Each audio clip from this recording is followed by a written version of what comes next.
नमस्कार. सातारा जिल्ह्यातील जावळी पंचायत समितीच्या सभापती पदाची निवडणूक ही सोमवारी 16 मार्च रोजी पार पडत आहे. राज्याचे सार्वजनिक बांधकाम मंत्री छत्रपती शिवेंद्रसिंहराजे भोसले यांचा जावळी हा मतदारसंघ आहे, तर दुसऱ्या बाजूला राष्ट्रवादी काँग्रेस शरद पवार गटाचे प्रदेशाध्यक्ष असलेले आमदार शशिकांत शिंदे यांचे हे होम पिच आहे. त्यामुळे जावळीच नव्हे तर संपूर्ण महाराष्ट्राचं लक्ष जावळीच्या सभापती पदाच्या निवडीकडे लागलेलं आहे.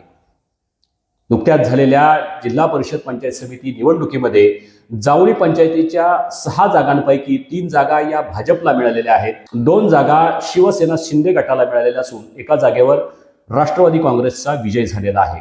त्यामुळं महाआघाडीकडे 3 जागा आणि भाजपकडे 3 जागा असं समान बलाबल झाल्यामुळं या ठिकाणी सभापती पदाची लॉटरी ही कोणाला लागणार याविषयी उत्सुकता लागून राहिलेली आहे.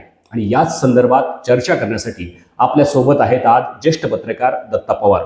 स्वागत आहे तुमचं आपल्या चौथा स्तंभ या YouTube चॅनलवर. जावळीच्या सभापती पदाची ही अशी उत्सुकता लागून राहिलेली अशी ही निवडणूक आहे. नक्की या विषयावर काय काय होऊ शकतं? तुम्ही म्हणता तसं नक्कीच ही सार्वजनिक बांधकाम मंत्री शिवेंद्रसिंहराजे भोसले यांच्या मतदारसंघातील पंचायत समिती येते, तर प्रदेशाध्यक्षांचं देखील होम पिच आहे जावळी. त्याच्यामुळं 6 सदस्यांच्या पंचायत समितीची संख्या जरी कमी असली तरी राजकीयदृष्ट्या अनन्यसाधारण महत्त्व या पंचायत समितीच्या सभापती पदाला निर्माण झालेलं आहे. आणि 9 फेब्रुवारीपासून जर आपण बघितलं तर निकाल 9 फेब्रुवारीला घोषित झाल्यापासून ते आजपर्यंत पंचायत समितीच्या सभापती पदावर अनेक खल झालेले आहेत, वाटाघाटी झालेली आहेत, राजकीय चर्चा झालेल्या आहेत. भाजपकडून अगदी डझनभर नेते मंडळी हे शिवसेना त्याचबरोबर राष्ट्रवादी बरोबर वाटाघाटी करत होते, मात्र कोणत्याही प्रकारचा त्यांच्याकडून ग्रीन सिग्नल आलेला दिसत नसल्यामुळं ही पंचायत समितीच्या सभापती पदाचा सस्पेन्स हा प्रचंड वाढलेला आहे. या सस्पेन्समध्ये आपल्याला आता दिसून येतं की पंचायत समितीचं सभापतीपद हे ईश्वरी चिठ्ठीवरच जात आहे. असं काहीसं चित्र निर्माण होतंय की अन्य अजून 2 दिवसांमध्ये राजकीय घडामोडी चर्चा वरिष्ठ पातळीवरून होऊन या सभापती पदाचा सस्पेन्स फुटतोय. परंतु सद्यस्थितीत तर आत्ताच्या सद्यस्थितीत तर पंचायत समिती ही ईश्वरी चिठ्ठीवरच पेच तो आलेला आहे. आणि शिवसेना व राष्ट्रवादी या दोन्ही पक्षांनी आपली एक वज्रमूठ बांधलेली आहे. आपण कोणत्याही परिस्थितीमध्ये कोणत्याही राजकीय प्रलोभनांना बळी न पडता त्यांनी एक स्टँड ठेवलेला आहे की आपण ईश्वरी चिठ्ठीवर जाऊ, आणि त्या पद्धतीने त्यांची ती राजकीय वाटचाल सुरू दिसते. मात्र दुसरीकडे भाजप मात्र सभापती पदाची खुर्ची खेचण्यासाठी प्रचंड ताकद लावत आहे. भाजपला सभापतीपद गरजेचं आहे, कारण त्यांची सत्ता आहे, त्यांचे मंत्री आहेत, आमदार जे आहेत ते मंत्री आहेत, सार्वजनिक बांधकाम मंत्री. त्याच्यामुळं जावळीच्या विकासाच्या दृष्टिकोनातून त्यांना सभापती पद घेणं किंवा सभापती पदावर भाजपचं सदस्य बसवणं हे त्यांच्या दृष्टिकोनातून राजकीय दृष्टिकोनातून महत्त्वाची गोष्ट असल्यामुळं हा सस्पेन्स आता 16 तारखेलाच फुटणार आहे.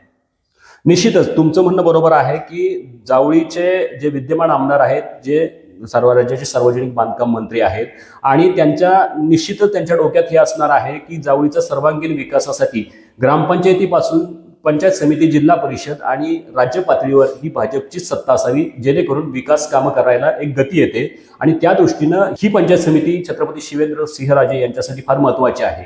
परंतु आता जर ईश्वरी चिठ्ठीवरच हा विषय आला तर भाजपकडून कुणाला या पंचायत समितीच्या सभापती पदासाठी उतरवलं जाईल आणि महाआघाडीकडून कुठलं नाव समोर येईल?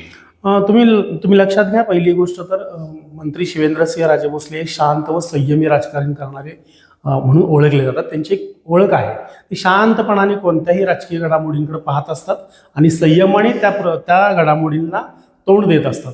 त्याच्यामुळं ईश्वरी चिठ्ठीचा जर विषय आला तर ईश्वरी चिठ्ठीचा हा फटका भाजपला जास्त बसू शकतो, कारण ईश्वरी चिठ्ठीमध्ये सभापती कोण होईल हे कोणी सांगू शकत नाही. त्याच्यामुळं जर ईश्वरी चिठ्ठीमध्ये सभापती पदाची खुर्ची जर आपल्या हातून गेली आणि विरोधी गटाला आली तर तो फटका फार मोठा भाजपला बसू शकतो. मात्र शिवसेना आणि राष्ट्रवादी विरोधात बसण्यासाठी तयार आहे. अशा परिस्थितीमध्ये जर सोमवारपर्यंत ह्या वाटाघाटी यशस्वी जर नाहीत झाल्या किंवा मंत्रालय स्तरावरून वरिष्ठ नेत्यांकडून म्हणजे एकनाथ शिंदे असतील, शंभूराज देसाई असतील शिवसेनेचे, त्याचबरोबर प्रदेशाध्यक्ष शशिकांत शिंदे असतील, किंवा भाजपच्या वतीने शिवेंद्रसिंहराजे भोसले यांनी राजकीय वाटाघाटी जर वरिष्ठ पातळीवरून जर घडामोडी वाढवल्या तर त्या दृष्टिकोनातून जर चर्चा पुढे कुठे आली तर त्याच्यामध्ये तोडगा निघू शकतो. पण ईश्वरी चिठ्ठी जर आली तर सभापती पदासाठी त्यांच्या भाजपकडून हे एकमेव नाव दिसतंय सौरभ शिंदेचं, कारण आतापर्यंतच्या एका महिन्यामध्ये सौरभ शिंदे यांचंच नाव आघाडीवर आहे सभापती पदासाठी. आणि त्यांनी उपसभापतीपद कामकाज पाहिल्यामुळे त्यांना अनुभव आहे, त्यांना अनुभव असल्यामुळं आणि राजकीय वकफ त्यांचं चांगलं असल्यामुळं कदाचित सभापती पदासाठी तेच दावेदार राहतील. मात्र शिवसेनेमध्ये आणि राष्ट्रवादीमध्ये एक वज्रमूठ तयार झालेली दिसते दोन्ही नेत्यांमध्ये. म्हणजे शिवसेनेचे एकनाथ ओबळे असतील, अंकुशबाबा कदम असतील, त्याचबरोबर शंभूराज देसाई पालकमंत्री आहेत आणि राष्ट्रवादीचे प्रदेशाध्यक्ष शशिकांत शिंदे त्यांचा एक सदस्य महसुली गणातला आहे. मात्र एक सदस्य निवडून आला आहे त्यामुळे महत्व प्राप्त झाले म्हणण्यापेक्षा 2 सदस्य शिवसेने निवडून आणल्यामुळं पंचायत समितीमध्ये विरोधी बाकावर जरी बसले तरी राष्ट्रवादीच्या एका सदस्याचं महत्व वाढलेलं आहे. त्यामुळं या समन्वयामधून राष्ट्रवादीनं पूर्णपणे शिवसेनेला सर्वाधिकार दिलेले आहेत की शिवसेना त्यांच्या पद्धतीनं जो सभापती देईल त्याच्याबरोबर आम्ही कामकाज करू, अशा पद्धतीची त्यांची चर्चा राजकीय वर्तुळात ऐकायला मिळते. त्यामुळे सभापती पदासाठी जर ईश्वरी चिठ्ठी आली तर शिवसेनेकडूनच सभापती पदाचा दावा केला जाऊ शकतो, कारण शिवसेनेने 2 सदस्य निवडून आणलेले आहेत आणि ह्या 2 सदस्यांमध्ये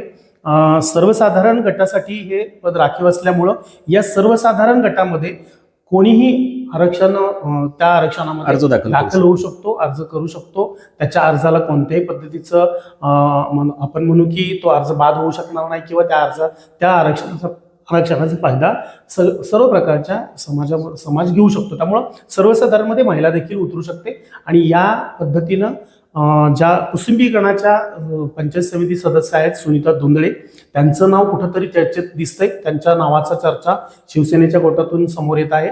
तर त्याचबरोबर शिल्पा शिंदेचं देखील नाव समोर येत आहे. मात्र या 2 नावांमध्ये एक नाव अंतिम कोणतं तरी त्यांच्याकडून निश्चित केलं जाईल ईश्वरी चिठ्ठीसाठी आणि ते आपल्याला सोमवारी 16 तारखेला पाहायला मिळेल. आणि हा सस्पेन्स मात्र फार मोठा असणार आहे. या सस्पेन्सचा ईश्वरी चिठ्ठीचा कौल नेमका कोणाला असणार आहे याच्याकडं संपूर्णपणे सगळ्यांचे डोळे लागलेले आहेत आणि मग हा कौल नेमका कोणाला मिळेल हे आपल्याला सोमवारपर्यंत दिसून येईल. तर भाजपकडून सौरभ शिंदे यांच्या नावावर शिक्कामोर्तब होईल असं तुम्हाला वाटतंय, परंतु त्यालाच अनुसरून एक दुसरा असा प्रश्न आहे की सौरभ शिंदे यांच्या नावाला राष्ट्रवादी काँग्रेस शरद पवार गटाच्या आमदार शशिकांत शिंदे गटांकडून थोडासा विरोध होतोय असंही काहीतरी ऐकायला मिळतंय. जर असं झालं तर कुणाचं नाव पुढे येईल? तुम्ही म्हणताय तसं सुरुवातीच्या चर्चांमध्ये राष्ट्रवादीला ज्यावेळेस चर्चा सुरू होती, वसंतराव मानकुमरे भाऊ ज्यावेळेस चर्चा करत होते त्यावेळेला या नावावर खल झाला किंवा या नावावर चर्चा झाली. त्या नावाला राष्ट्रवादीचे प्रदेशाध्यक्ष शशिकांत शिंदेंनी तीव्र विरोध दर्शवला होता. हे तितकंच खरं आहे, परंतु आता ह्या चर्चा पूर्णपणे निष्फळ ठरलेल्या आहेत. त्या चर्चा बंद झाल्या. आता कोणत्याही सिग्नल त्यांच्याकडून न आल्यामुळे आता शिवसेनेला किंवा राष्ट्रवादीला विचारून भाजप ईश्वरी चिठ्ठीचा आधार घेऊन कोणाचं नाव करायचं ते भाजपचा सर्वाधिकार असेल. त्यामुळं जर सभापती ही चर्चेत होत असेल तर कुठंतरी ह्या 2 गटांना बरोबर घेतलं तर सौरभ शिंदेंना विरोध दिसत होता, परंतु आता त्या चर्चा निष्फळ ठरलेल्या आहेत आणि भाजपचा स्टँड क्लिअर आहे की सौरभ शिंदे हेच सभापती पदाचे दावेदार असतील आमच्या पक्षाकडून आणि त्यांच्यासाठीच ते ईश्वरी चिठ्ठीचा किंवा निवडीच्या दरम्यान सभापती पदासाठी त्यांचंच नाव अंतिम असणार आहे. नाही, निश्चितच. आणि दुसरं असं की लोकांनाही फारसं रुचलं नसतं की तुम्ही निवडणूक विरोधात लढवताय आणि सत्तेसाठी पुन्हा एकमेकांच्या जवळ. बरोबर आहे, कारण कसं होतं पंचायत समितीच्या निवडणुकीपूर्वी शिवसेना आणि राष्ट्रवादीमध्ये समन्वय होता. तो राजकीय समन्वय सर्व तालुक्यांनी पाहिलेला आहे. दोन्ही पक्षांनी वाटाघाटीमध्ये गट निवडून घेतलेले होते, गण निवडून घेतलेले होते. त्या दृष्टिकोनातून त्यांनी निवडणूक लढवली होती. मात्र अशा परिस्थितीमध्ये शिवसेना सरस ठरली. ती कशी ठरली तर कुसुंबी गट पूर्णपणे त्यांनी ताब्यात घेतला. मात्र राष्ट्रवादी प्रदेशाध्यक्षांच्या होम पिचमध्ये म्हसवे गटामध्ये मात्र त्यांना संपूर्ण भाजपची ताकद एकवटून घेरण्याचा प्रयत्न झाल्यामुळं कसा तरी अखेरचा निसटता विजय हा शिल्पा शिंदेंना म्हसवे गटामध्ये घेता आला. त्याच्यामुळं कदाचित ह्या चर्चा आतापर्यंत सफल ठरल्या नाहीत, कारण शशिकांत शिंदेंचं एक राजकीय मत असं होतं की पूर्णपणे मला पराभूत करण्यासाठी मला घेरलं गेलं होतं. त्यामुळं कदाचित त्यांचा राग आजही तो तसाच दिसतो की मला जर पाडण्यासाठी किंवा माझ्या गटामध्ये जर इतकं लक्ष घातलं होतं तर मी विरोधातच लोकांना मतं मागितलेले आहेत आणि तो विरोध मला तसाच कायम ठेवला पाहिजे. त्यामुळे सत्तेबरोबर ते जायला कोणत्याही भाजपबरोबर तयार दिसत नाहीत. असं आत्ताचं तर सद्यस्थिती चित्र आहे आणि हे असंच चित्र कायम राहील यावर मला तर दुमत वाटत नाही की, कारण त्यांना पराभव हवा म्हणून प्रयत्न करणारे भाजपच होतं आणि मग भाजपच्या विरोधामध्ये त्यांनी मतदान मागितल्यानंतर शशिकांत शिंदे कोणती लवचिक भूमिका घेतील असं मला तर वाटत नाहीये. मलाच नव्हे तर तालुक्यातल्या कुठल्याही राजकीय जाणकारांना वाटत नाहीये, कारण शशिकांत शिंदे हे लवचिक भूमिका घ्यायला तयार नाहीयेत. आणि त्यामुळं हा पेच मोठा प्रसंग निर्माण झाला आहे की सभापतीची खुर्ची आता नेमकी कोणाच्या पारड्यात जाणार. नाही, नक्की तुम्ही म्हणताय तेही बरोबर आहे की आमदार शशिकांत शिंदेची राष्ट्रवादी आणि भाजपमध्ये दरी ही आता फार मोठी रुंदावलेली आहे. त्याला दुसरंही कारण आहे की आमदार शशिकांत शिंदेचा 4 वर्षापूर्वी झालेला जिल्हा बँकेमध्ये पराभव आणि लोकसभेला त्यांच्या विरोधात झालेलं मतदान यासाठी भाजप त्यावेळेला तालुक्यामध्ये लीडवर होतं आणि या दोन्ही गोष्टींचा जास्तीत जास्त परिणाम हा आमदार शशिकांत शिंदेच्या कार्यकर्त्यांमध्ये त्याच्याबद्दल फार चीड होती आणि त्यामुळं ते एकत्र येतील याबद्दल कुठलंही आता शक्यता नाही. परंतु त्याचबरोबर राजकारण आहे, राजकारणात कुठलेही काही समीकरणं बनू शकतात, बदलू शकतात, त्यामुळं काही होऊ शकतं. नाही, समीकरणं बदलू शकतात आपण म्हणतोय बरोबर आहे, कारण आपण जावळीतल्या प्रत्येक नागरिकाला असंच वाटत असेल की बांधकाम मंत्री शिवेंद्रसिंहराजे भोसले नेतृत्व करत आहेत, तर आपण कुठंतरी जावळी तालुक्याच्या विकासाच्या दृष्टिकोनातून एकत्र समन्वय ह्या पक्षांनी साधला गेला पाहिजे. एकत्र येऊन सत्तेमध्ये बसून त्या विकासांचा वाट मोकळी केली पाहिजे. कारण बघा, तुम्ही जर शिवसेना जर उद्या सभापती पदावर बसली तर भाजप त्यांना तेवढंसं काम करू देणार नाही. म्हणजे शिवसेनेला उद्या निधी आणण्यासाठी शिवेंद्रबाबांची गरज लागणार आहे, कारण ते मंत्री आहेत. जेव्हा सभापती बसेल तेव्हा ते पक्षीय पातळीवर बसले तरी देखील मतदारसंघ त्यांच्याकडे असल्यामुळे शेवटी त्यांना विकास कामे मागण्यासाठी त्यांच्याकडे जावं लागणार आहे. त्यामुळे कुठंतरी हा समन्वय या 2 दिवसामध्ये सुटला पाहिजे. कारण शिवसेना जरी उद्या विरोधात बसली तरी त्यांना त्यांच्या गावांमधील गावांमध्ये ज्या नागरिकांनी ज्या मतदारांनी मतं दिलीत त्यांची विकास कामं तर करावी लागणार आहेत आणि ती विकास कामं करण्यासाठी त्यांना कुठंतरी समन्वय तडजोड ही भूमिका घ्यावी अशा पद्धतीची सुद्धा काही अपेक्षा राजकीय जाणकारांनी किंवा भाजपच्या नेत्यांनी व्यक्त केली. मात्र अजून अद्याप तर ग्रीन सिग्नल कोणताही त्या पक्षांकडून दिसत नाहीये.